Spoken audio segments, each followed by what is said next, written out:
It's Tuesday, and you know what that means. It's time for Power Bombed in the Pit.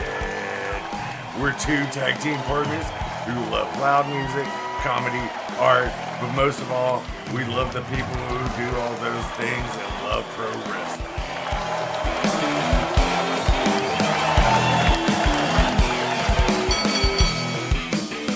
So today we're talking to Gene Meyer. He's the singer for the Grindcore Maniacs Bandit, stand-up comedian, life coach, therapist, counselor, and one of the funniest dudes on the internet. So how are you doing today, Gene?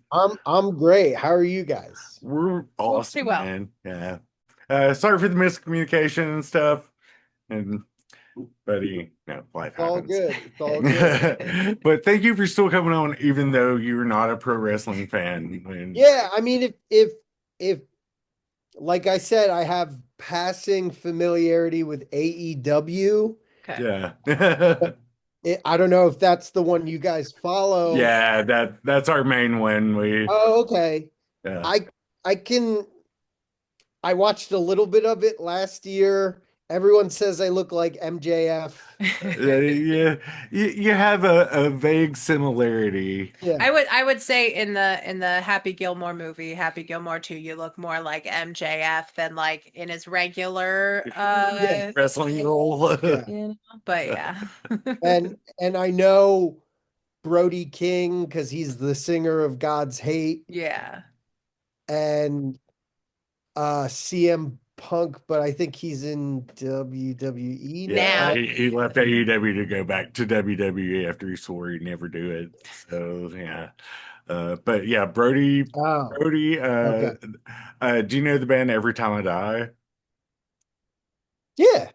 So their guitar player and well, one of the guitar players, Andy, he wrestles in AEW too. Oh, I didn't know that. Yeah, so it's a very like punk, hardcore, metal friendly like organization. So that's cool. Like, Nice. but anyway, so you ready to start the shit? All Yeah. Let's right. do it. Excellent. So you know, we're gonna start off about like bands and stuff that influenced you. Like, what was were some of the first bands that like pushed you into wanting to go into extreme music?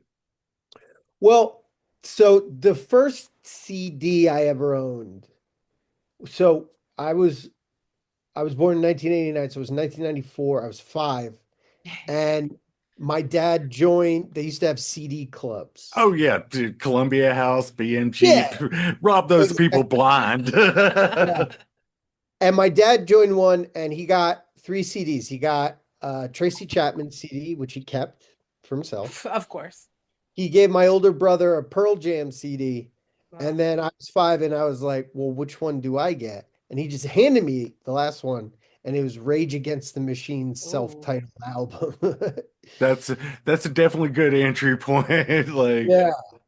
And so from there, as a kid, I was really into new metal, obviously. Limp Bizkit band. They were my band. Um, and then my all-time favorite band is Primus. I sort of discovered them right after Limp Bizkit. In high school, I was into like weird avant-garde type stuff, similar to that. Um, and then I started to move more towards metal. I listened to metal then, and then my friend gave me a copy of None So Vile by Cryptopsy, which, such a sick album. yeah. And I was like, whoa. And then what pushed me into grind specifically was I was on summer home from college and I was on probation. So I had to do Oh. like community service. Yeah. And I went to FYE and I stole a copy of Prowler in the Yard. And I just remember driving on my way to the church because they had me volunteering at a church. And I put in Prowler of the Yard and I was like, oh, this is it. This is my thing. This is Dude, now. that is one of the most perfect grindcore albums ever. Like the intro, outro, just so creepy and just Like, I met JR once and I was like, hey man, do you ever wonder about like if something happens and you like get like accused of doing some fucked up shit and they use your lyrics against you in court? And he was like, I never thought of this. I Yeah. was like, sorry for putting that thought in your brain. Whoops. I in college the third time, right? I took a poetry class and the first assignment was bringing a poem you really like. And I don't really read poetry. So I brought in the lyrics to Jennifer by Pig Destroyer. And Ooh. everyone got really offended, but the teacher really liked it. So Well, hey, that's all that matters at the yeah, I got a end. good grade, so I don't really care. That's rad, dude. Specifically with grindcore, especially since you particularly are in that vein, it's definitely not for everybody. It's one that, is fast, it's hard, it can be disorienting. Depending on the mood you're in, it might be the actual music that you want, but for some, it's not. For you, as a person, as a musician, like what really draws you to grindcore specifically? Like what about it does it allow you to like express things that other genres or mediums can't or don't do? Well, one thing about it is there's a couple of things. The first is that it's like a logical extreme, Mm-hmm. right? Yeah. So it is, to me, it is like metal and punk at its most extreme, Mm-hmm. which, a lot of people I talk to, myself included, you get into metal, you want heavier, you want harder, you want Yeah. more fast, more whatever. Yeah. And that's pretty much like, now there are some like harsh noise projects that are maybe a little bit heavier, but it depends on your definition of heavy. But I like the extremity of it. And one thing I like, but can also be a little frustrating, is like it's because it's so extreme and has to be so extreme. There are certain Mm, limitations to it, yeah. but that a lot of bands get trapped in. But I feel like the best grindcore bands take the limitations and use that to their advantage and create something like entirely new with it. Yeah. Yeah. And I mean, I think even like established bands like Napalm Death and Pig Destroyer, like, like Napalm Death started throwing like a bunch of like Swans influence stuff, and, you know, Pig Destroyer did Natasha, which is a 30-minute long song. It's like the dope smoker of grindcore. yeah, I think the the band that does that the best is Discordance Axis, Oh, because it is just about all fast, but it's almost like they created their own language, and Mm, within that language, there's still a lot of emotional expression. yeah, I mean, that's the thing I always loved about that band is like there's an emotional aspect to it, but then there's like also like they kind of have like anime and video Yeah, yeah, game yeah. influences and stuff too. Like John Chang's a weird dude. I love him though. But yeah, man. So, like for you specifically, like how did you then like decide that grindcore specifically is going to be the place where you get to express like anything and everything essentially like in your lyrics and your songs and the music and everything that you guys do? Well, it's funny. I was thinking the other day, so, I would say that I wouldn't say I have a checkered past. There've been a lot of ups and downs. Mm-hmm. Yeah. And I remember during one of those down periods, I was working at a Rite Aid, right? Rest in power, Rite Aid. We And still have one, don't we? No, our last one went Oh, out a did couple it? months ago. Yeah. yeah, very sad. But Yeah. I was working there, and I remember reading Decibel, and just reading about Maryland Death Fest, just reading about it. Mhm. And I was like, at the time, it wasn't even, oh, I want to play that. It was like, I just wish I could go. Yeah. Yeah. Yeah. So I had never, uh, it was a very natural process of going from like a hardcore fan of it Mhm. to eventually playing it. And growing up, I played guitar, but I had a lot of the creativity, not necessarily the chops, right? Yeah. And to play that kind of music, you really need chops. Yeah. For For the most part, sure. there are some bands who are like, we're going to do the Just chugging on the E yeah, string. yeah. But like, I and it does require some like precision and organization, and that's Mhm. like stuff I can struggle with. Um, but going back to writing lyrics is, I did take a lot from that poetry class, Mhm. and I really like one thing about grind I really like is like these are poems. These Yes. aren't, Yeah. it doesn't have like the Dr. Seuss kind of rhyme every Yeah. other line thing. Mhm. I mean, it can. Some bands try it, but you can just, it's so abstract that you can just like almost put a series of phrases or words down, Yes. Yeah, it's like which is very it's like it doesn't really take a lot of talent. well, but I'm trying to like think of it. at the same time, like I've kind of always looked at grind lyrics as sort of like the William S. Burroughs and Byron Ginson like cut up stuff. Yeah. Like Mm. you write stuff, you cut it all up, you just throw it in a hat, and then you're just like Pulling it out. make it work. Yeah. Yeah. Okay. That's a really good way to put that. Uh, so, of the musical influences that you have, if you could like start a band with any of those people that really influenced you, like who would it be with? Well, it's weird because like, I know I'm pretty sure I know who you're gonna get pick for guitar. well, And it's we'll get weird to that later. because I grew up worshiping some of these people and now I Yeah. actually know them, right? Okay, Right. it's a different level. Um, Obviously, like Scott Hull was like growing up and then you get to meet him and he's just this like incredibly nice Yeah, guy. dude, he's so cool. Yeah. So, I would gotta lean towards him.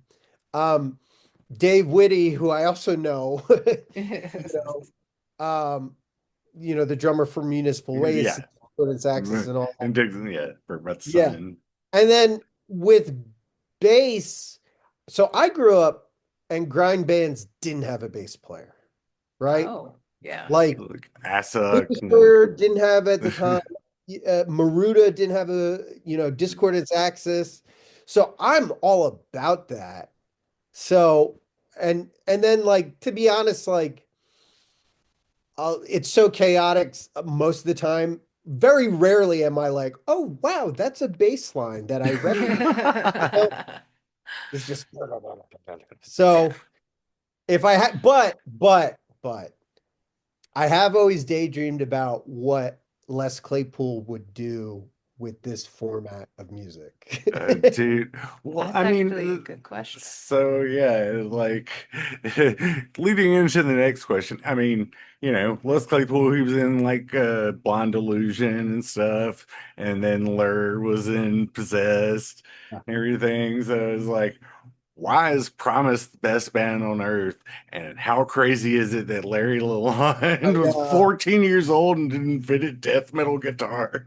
I know it.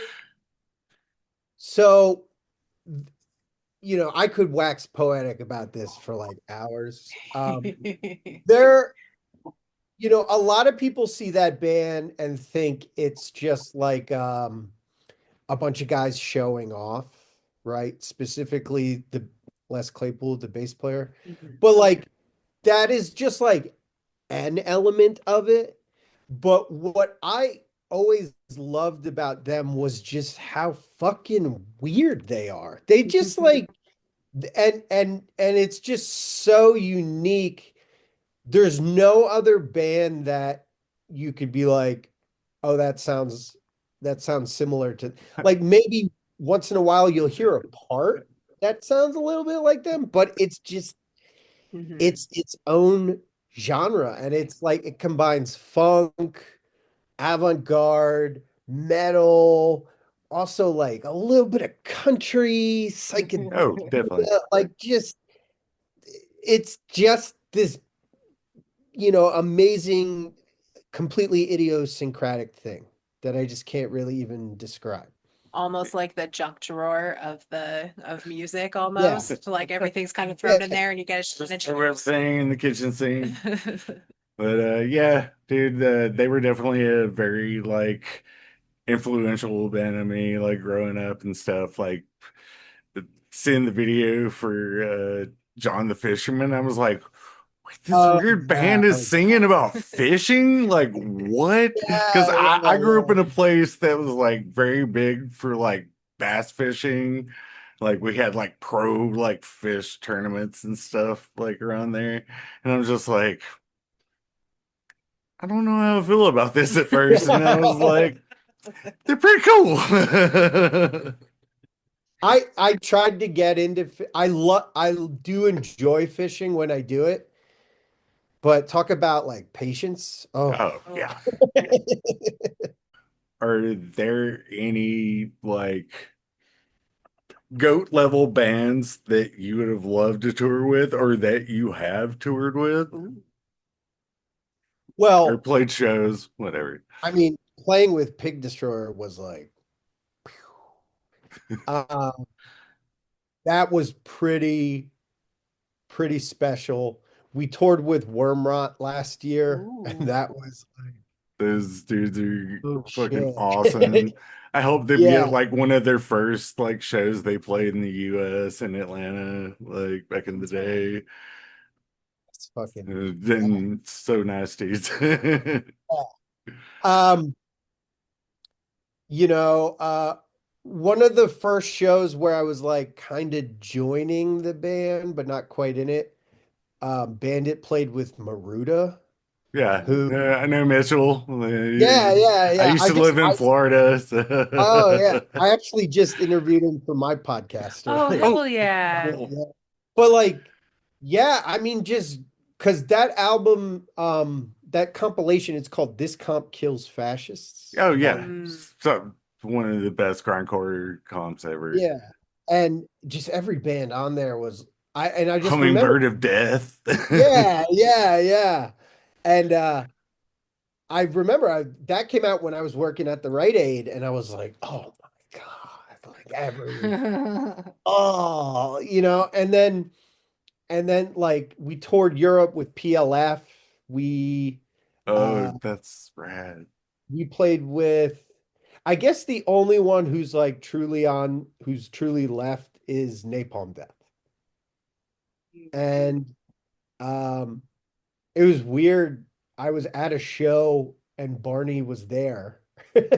Not performing, but it was just Just like, Just for chilling.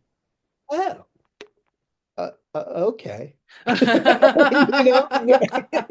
It like, was, oh. and I had to like that scene in Wayne's World where we're not Well, working. yes.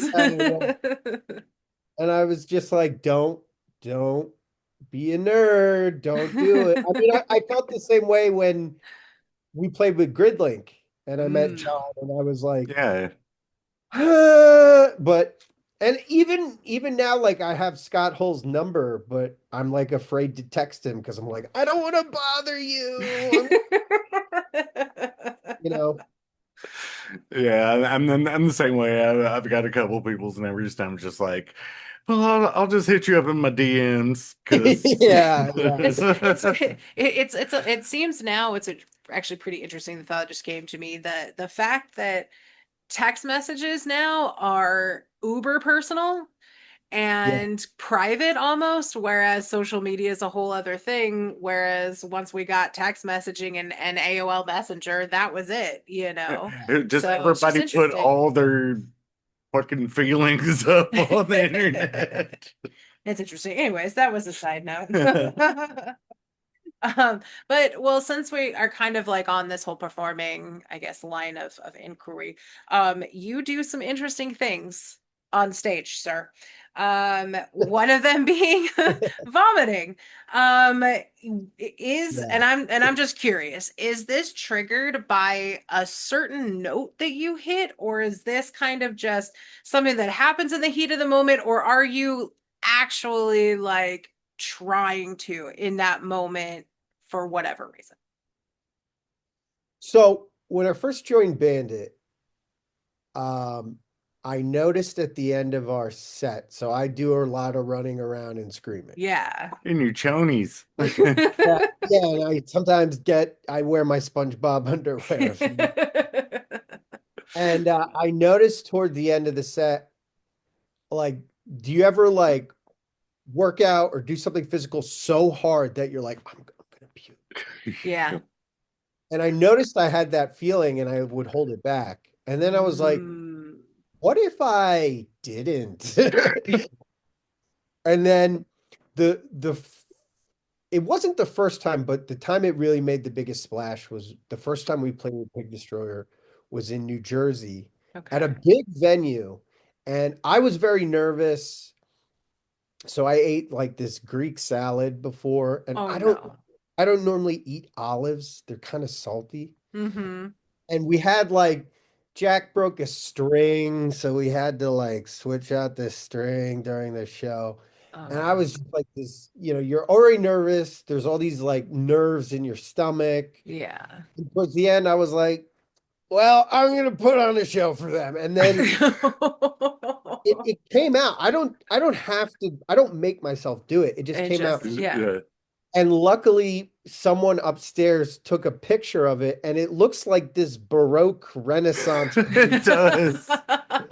Is it that kind of aerial one Yeah, where, yeah, yeah. okay, yes, not gonna lie, it's a beautiful shot. It's Gonna got put to be that a up beautiful on shot. the Instagram.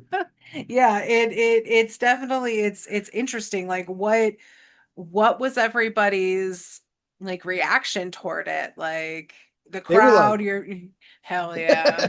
Okay. my guitar player was like not the biggest fan of it, to say the Was least. he in the Right? splash zone? Is that why? No, he was just like, that's disgusting and Yeah. blah, blah, blah. But then the next, JR, the singer, Mm-hmm. took me after the show. He took me backstage. He said, "Hey, can you play with us again and do that again?" I was like, "Yes, yes, I." I Pig Destroyer seal of approval. Yeah, yeah, yeah. It was awesome. that's interesting. So you now kind of have this is it almost an expectation or are you kind of just if it happens, it happens?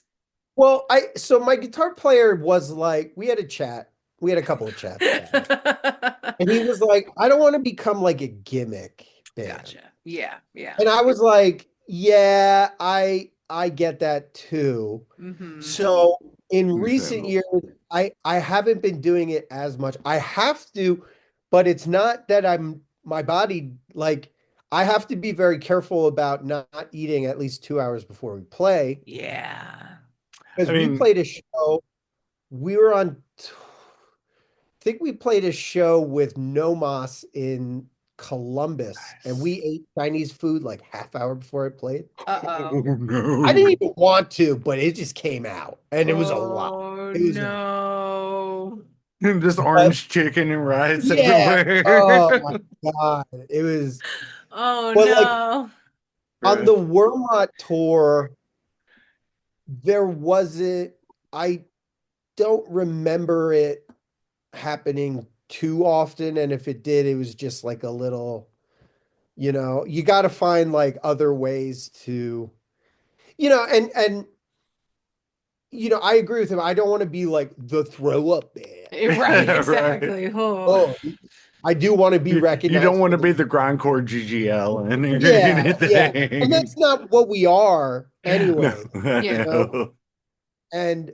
And also like I just feel sometimes I feel better after puking, but if I don't have to puke, that's like the ideal outcome. Yeah, yeah. Okay. Yeah, It's just wasn't sure if it was like, like stage fright or anything like that. Like, well, it to uh, me it's No, interesting, being a performer and having to navigate everything for just your performance alone, not including, all the backstage stuff and what everybody else has to do. And so being in a mindset of focusing and then all of a sudden now also having to deal with um, you know, bodily fluids and everything and then being like, oh no, I don't want it to. So it's just interesting to me, the I guess the mindset and what you have to do to prepare, because everybody's different and every genre is different, yeah. and so yeah, so I was just curious. It was just a little gross curious question, but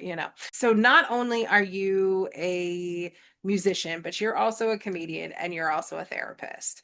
Do you find that writing jokes or writing things for a skit or anything like that, is that a way that like maybe your therapist side actually is able to do some therapy, like in other words, like how does one bleed into the other, or does one bleed into the other?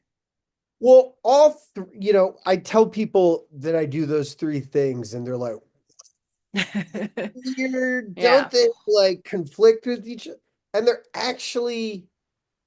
there's so much overlap, Hmm. right? Yeah. So not to get like too deep, but like I met with my therapist this morning, right? Uh-huh. We Yeah. were talking about God, this is going to be going in the weeds, but stick with me. So, we're bring it on, we're man. we're yeah.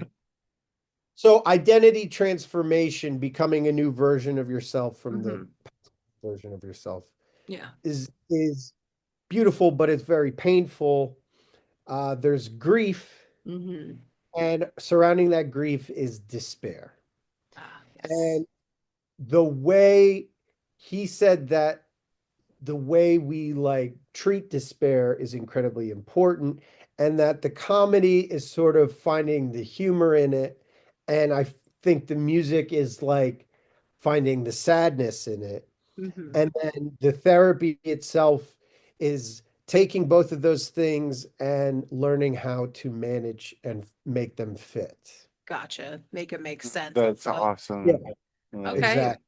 Yeah, that's really cool because it's interesting when somebody has a lot of talents in a lot of different genres and a lot of different areas, because it's kind of hard. It's like a writer. It's kind of hard not to either put yourself into your characters as you write, or other people that into Yeah. your writing. And so it's very interesting. Do you find that you try to write things that for either Bandit or another band or anything that maybe lend to mental health or anything like that? Oh yeah. I mean, um, the learning of the psychology side and continuing my education with that Hmm. really influences the lyrics, Yeah. the Okay. lyric writing, even what I just mentioned, identity transformation, Hmm. grieving past self, like that is just such excellent fodder for songs, poems, lyrics, or whatever. Yeah. The harder one is comedy because you can't just go on stage at a comedy club and be like, identity transformation. Don't we love grieving the past and version of, then, yeah, yeah, like that. like with Bandit, I can set an intention more. Mm-hmm. So, oh, this is something I want to write a song about. Okay. With comedy, I have to let the humor come to me. Gotcha. Because Okay. like when it's frustrating because I'll say to myself, I really want to write a joke about this. And then I'll sit down, I'll write 10 jokes and they all fucking suck. And then the next day I'll be doing something else and something will just like come to me. And I'm like, Yeah, oh, I mean, that's like the thing with any art form. Like it you can't force it. Like it's just gonna come to you when it comes. Mhm. Like yeah, I just want to like I I go to the gym every day and I lift and you get stronger, right? Yeah. And you're like, why can't I do these parts? You know? Like, nah, it takes a whole lot of more. uh, But yeah, I mean, like every first draft is going to be shitty, and so I think it's incredibly important to write down those first idea jokes, those first idea ideas, just those first things, because then your brain can get the shitty thought out of your head so it can mull over something else. So it's really interesting that you brought that up because, yeah, 100%. You leave it and it'll come to you. Yeah. Definitely don't want to strap it down for a confession, but you know. so we were watching the roast they did of you like 11 years ago. No, all right. Okay, let me clarify. So Yes. when I was in okay, and this is a good story. Love it. So when I was in college the third time, I went to Emerson in Boston and because Yeah. they had a comedy scene. Awesome. And they had 6 sketch comedy groups, and I tried out for all 6, and I Hmm. didn't get in any. Oh, So I was like, I'm gonna start my own. awesome. I started my own group for all the people who also didn't get in groups. The I was like, misfits. I'm gonna call it Weekend Nachos. Uh, Hell yeah. And we did our first show and we posted it online. And then the lead singer of Weekend Nachos, John, emailed me very politely and asked that we change her name. It's like, Um, bro, you're not the only person that have ever Uh, eaten nachos on the Right. weekend. I was gonna ask if that was influenced by the band or if there was anybody who said anything about the band Weekend Nachos. That's funny. and then so I did that for 2 years. And then when I was graduating, they were like, let's do a roast of you. Okay. And because we were all like best friends and we partied Hmm. Yeah. together, school together. Yeah. And I can't believe you guys found that at the Oh, same dude. I don't know how he found it, but I came in the room and he's like, "No, we got to watch this roast of Gene." And I was like, "All right." It was fun though. It was We fun. were just doing our prep work for the podcast. But also, you were one of the funniest people that, like, I mean, not just metalheads, but one of the funniest people on the internet, period. You have a little niche, but at the same time, you were hilarious. But so when it comes to that roast, who do you think roasted you the hardest? Do you even remember? Or what's the So, best roast somebody has ever given you? I remember my favorite one. So I drank a lot back then. Really? What? Right. Yeah. And my friend Will Taylor said, Gene is such an alcoholic, even his semen has daddy issues. Yeah. Which I like that. Oh God, that one I think sent us Yeah. absolutely. What is so okay, I mean, like we've all definitely roasted our friends. We've all kind of given that, little stabby stab every once in a while. But what is the mentality that you had to maybe internally take as the roasty? Like, I mean, again, in the heat of the moment, somebody gives you a jab, it's like, oh, that may hurt a second, but you laugh and you're like, oh, okay, no, I totally deserve that. But it's a little bit different when you have to sit there for, 5 to 10 people and listen to all this. So what's the mindset that you had to take? Well, first of all, I think for that roast, we did meet beforehand and say, okay, what's off topic or off Got you limit? off the table, yeah. Okay. Um, and I don't think I said anything was off limits. Um, Being a comedian, and it's funny because since then I've learned to laugh at myself a lot better than Mm-hmm. just then. Yeah. Um, and like with comedy, especially like roast or insult comedy, Mm-hmm. it something can hurt but also be really funny, Absolutely. right? And Yeah. I do think that the less serious you take yourself, Mm-hmm. and with that group in particular, there was so much love and trust between us that Yeah. Okay. I was not like, because I've done it when I was in New York, I did roast battles, Ah. which is where you're like, you battle someone that you kind of maybe know in passing. Mm-hmm. And that was a lot less fun because it's like I have to get like they give you some information and you're like, all right, I kind of know this about them. Maybe if I Mm-hmm. make fun of it. And it it just the trust, like I remember doing those roast battles and being like, oh, does this guy like actually not like me? Right. But when it's your friends, it's like, we're just shooting the shit and just like Yeah. being humble and like not taking, comedy, a lot of it is like taking the most vulnerable parts of yourself and being like, Here it it's is. okay. Here Yeah. it is. This is for the world to see, and Mm-hmm. it's okay to laugh at. Yeah. How many roast battles have you end up like have you done any since the third time college? Yeah, I did.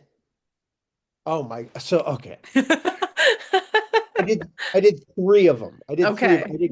I did Comedy Fight Club, New York. Ooh, The okay. first one, I actually I was bombing so bad I jumped off a chair and dislocated my shoulder. Oh my I God. remember he Yeah, posted about.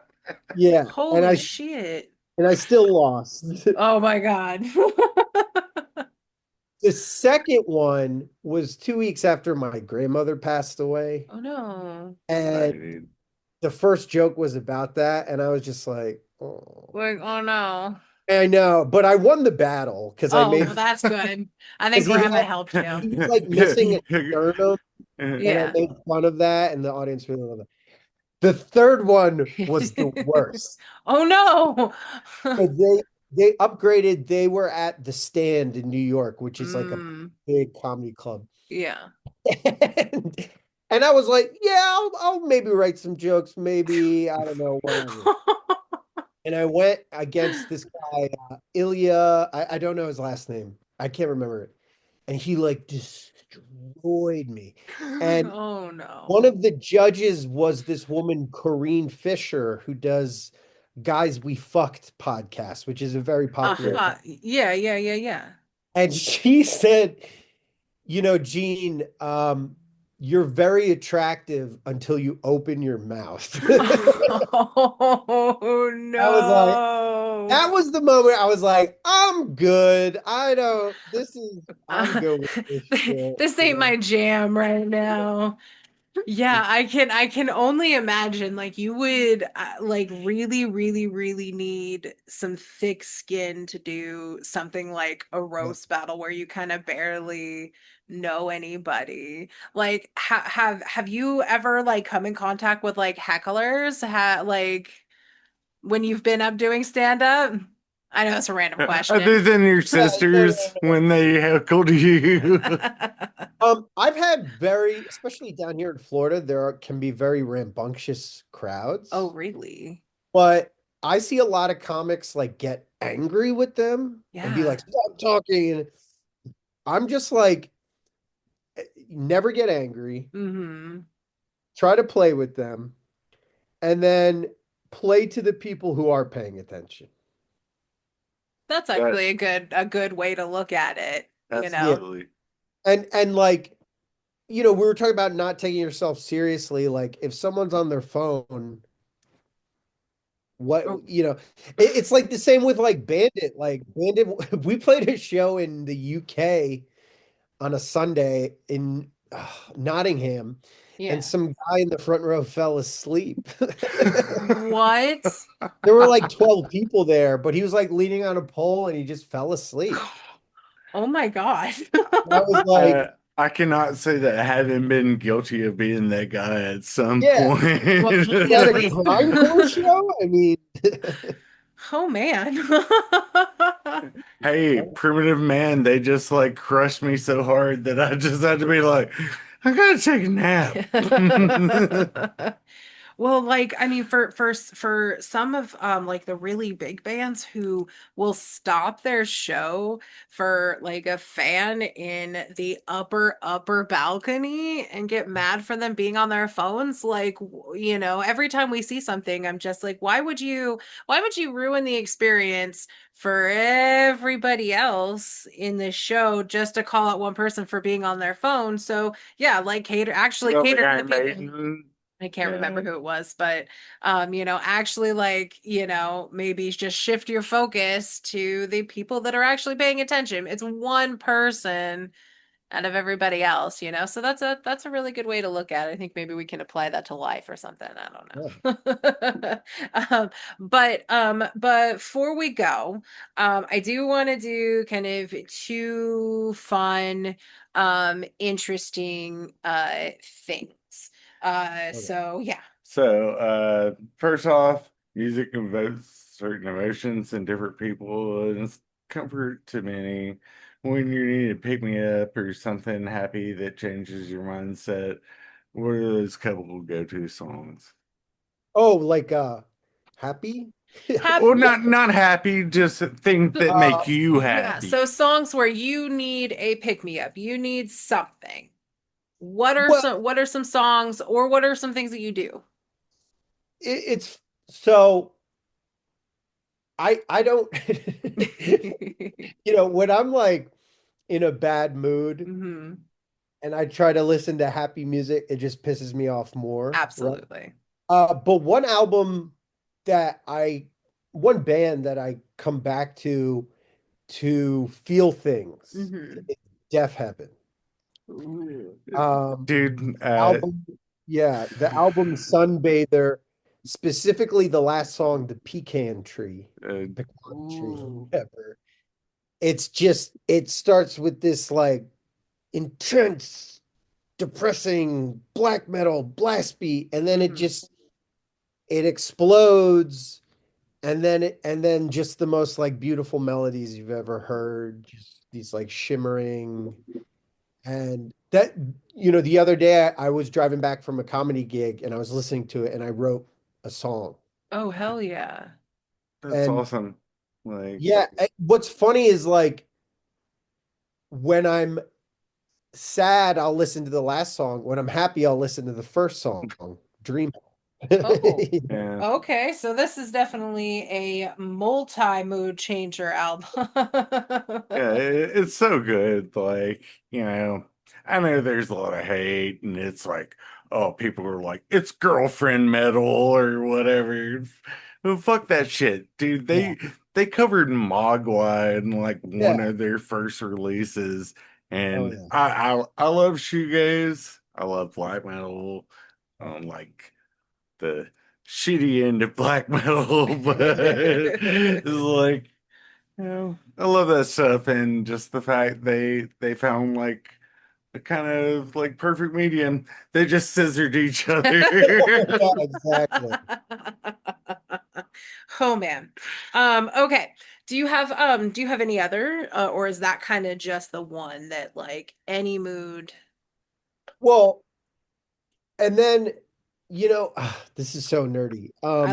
Hey, I dig it. Let's go. So the other day I was driving to a gig and I was nervous. Mm, And I have like a library of live Primus bootlegs in my iTunes. And I okay. just put it on and I was like, it's like a comfort blanket almost. Yeah, Yeah. like I totally get that. Like, I mean, It's you're like a couple years younger than me, right? I'm 45. 36. Yep. No, okay, yeah. Oh, yeah. So it was like Primus have kind of always been like the one thing I know to go to. Like seeing them, like I saw them do the Willy Wonka stuff Yeah. on that Yeah. tour, and the Melvins were playing in the same town, so I got to see both those bands play in the same night, and I'm just like, That's rap. What would you say, both of you? This is for both of you. What would you say your favorite Primus song is? I can't answer that because that's like That I that would gets say too deep in lore. just listen to the hits. But what I'll say for me, so it was 2001, 2002, and I bought Tales from the Punch Bowl. Mm, And the first song on there, Professor Nutbutter's House of Treats. I was like, mm. yeah, Breast Nutbutter's House of Treats. yeah, yeah. And I saw them open for Slayer in Madison Square Garden Holy shit. 2019, and they played a little bit of that Damn. song, and I was like, what? That's like it's a deep cut, but That's amazing. Yeah, it's like me and all my degenerate little stoner friends when we were kids, like we called when we were trying to meet up to like get some weed together. It was we called it the Southbound Pachyderm yeah, trip. The hell code yeah. name, that's awesome. Yeah. What about you? What's your favorite Primus song? I know. I said both of Okay. you. So I have so many, but the one that the music and the video is Mr. Crinkle. Like Oh yeah, they that's a did good that one. shit in one take. Like that's Yeah. Those are insane. bangers. This is the most wild stuff I'd ever saw. I was like, do you like The Residents or Yeah, I know them through, because they covered a couple of their songs. yeah. Yeah, I lived in Shreveport, Louisiana, which is where they're from, and they have a Oh, rehearsal room, and there's like like at least 10-foot tall like picture of the residents on the album, like outside of the building. And it was just like, what do people think if they don't know who the residents yeah, are? exactly. All right. So we'll end with this last thing. I hope you find it fun. It is a King of the Hill type of thing for new metal bands. Okay. So I'm gonna give you two names, and then out of those two, I want you to pick one, and then I'll throw in another one as we go through, and we'll see who actually is your top in this list. Sound good? Okay. All right. All right. So we're gonna start with Snot and Seven Dust for new Uh, metal. Seven Dust. Seven Dust. All right. Seven Dust or Linkin Park. Oh, Seven Dust. Okay. Seven. I dig it. Seven Dust or Corn. Gotta go Corn. Gotta go. Ooh. Okay. All right. Corn or Cold Chamber. Shout out Cold Chamber. I do appreciate them, but you gotta Gotta go gotta. with Corn. All right. Corn or POD. I do like some POD songs, but this is like hard because Corner like We know, just come here with the real, nitty gritty I like to at least that's the questions. hard. I'm the Walter Cronkite of this yeah, podcast. yeah, All right, exactly. all right. So Corn or Slipknot.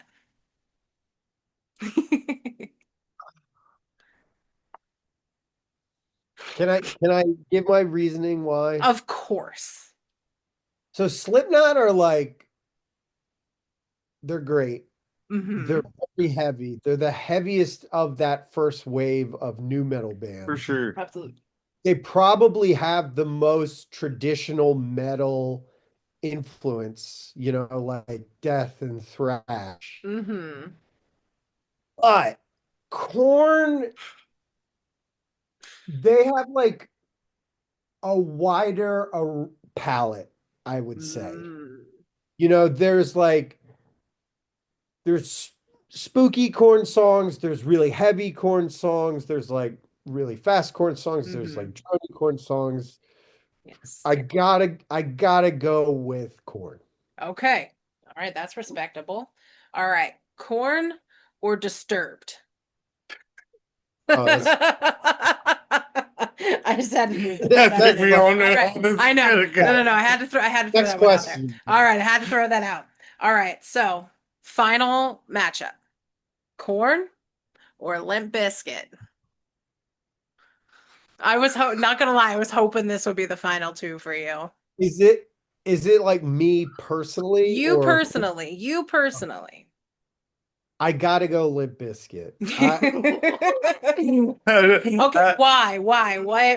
What pushes Limp Bizkit over Corn for you? so Hot takes. they were my first like favorite band. They were the first band Awesome. that I told people were my favorite band. Hell yeah.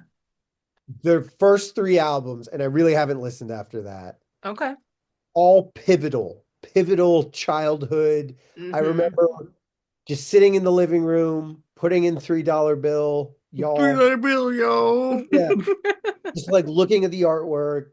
Hmm. Um, and I do, people love to shit on them. That album in particular has incredible atmosphere. It has emotional desperation. It's very dark.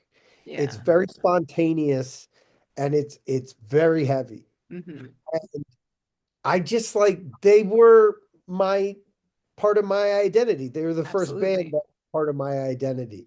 Yeah. And Korn were great, but they weren't like part of my identity, Yeah. Yeah. in the way that the Biscuit were. Aha. Does So, I wonder if Mr. Biscuit himself knows about your tattoo. well, I did a post. So I had a brain tumor when I was 23. Uh-huh. Yeah. And I did a post about when I was 33, I did a post of 10 years cancer free. Yeah. I tagged him in it and he liked it. Hell yeah. Oh, That right there. yeah. And then all my friends were like, oh my God, blah, blah, blah, blah, blah. And I was like, don't bother him. Don't bother him. Not your friends were Busy. like, "Oh, you just didn't have the brain tumor anymore." It was like Fred Durst. I know, I know. They were like, "Was this your Make-A-Wish, Gene?" God. Yeah. My big wish. So shameless plugs, man. Fucking, what do you guys got going on with Bandit? Are we do you getting have new any? Bandit stuff? What are we Yeah, getting? we're working on it. Hell yeah.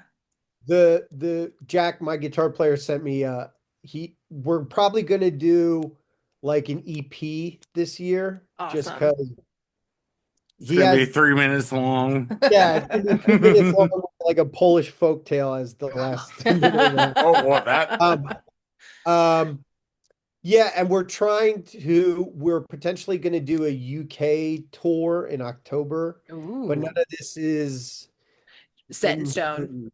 Yeah. Um, the comedy stuff, I'm doing shows where I can. I got some in New York, some in Florida, Yeah. lined up here and there. Awesome. And the main thing I want to plug is I have a new podcast. Hell yeah. Yes, Let's hear it. So it's called the Mind Grind Podcast, Ooh. and I interview uh grindcore musicians, comedians, other notable people Hmm. about grindcore, mental health, and Hell comedy. yeah. Fuck yeah.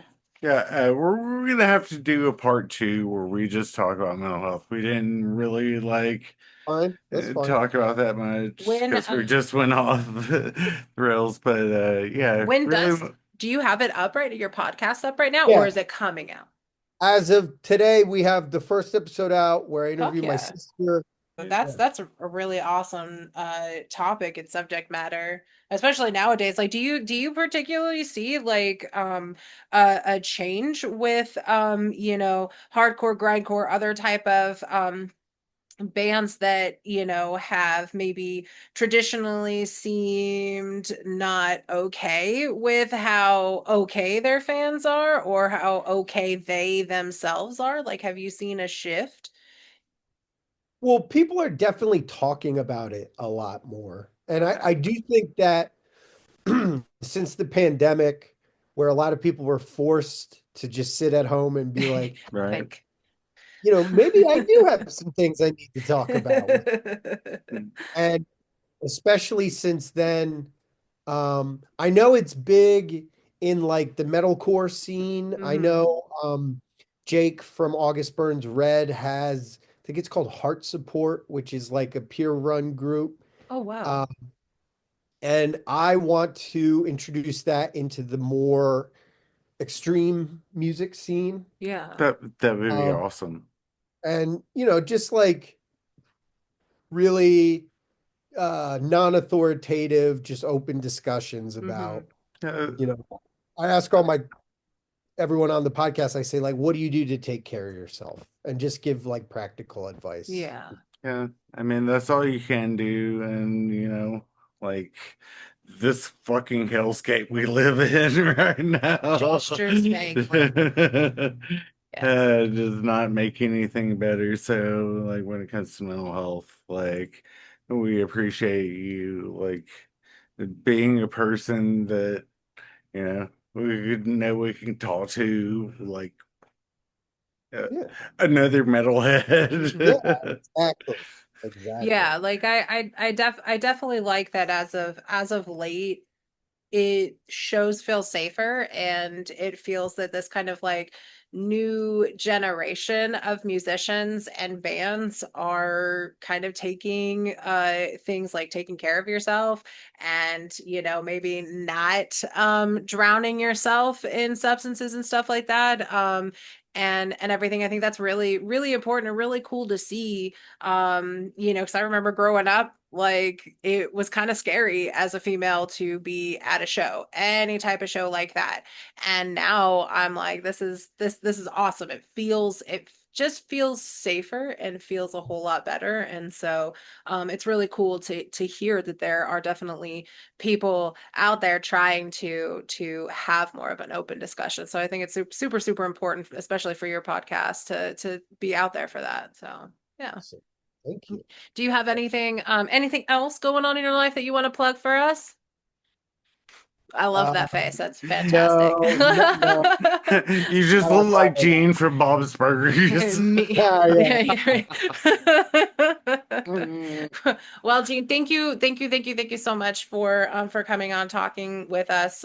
We'll definitely have to do a part two, especially when that EP comes out, and everything. Get a kind of update on your podcast and everything like that. So yeah, thank you. Thank you very much, man. We appreciate you. You're, thank you. Well, awesome. Well, thank you for having me on. I Of really course. appreciate dude, you're so awesome, and like, it. uh, Thanks, man. I know there's been a lot of delays and stuff and Oh, everything, but That's life. thank you for like keeping up with us. absolutely. Absolutely.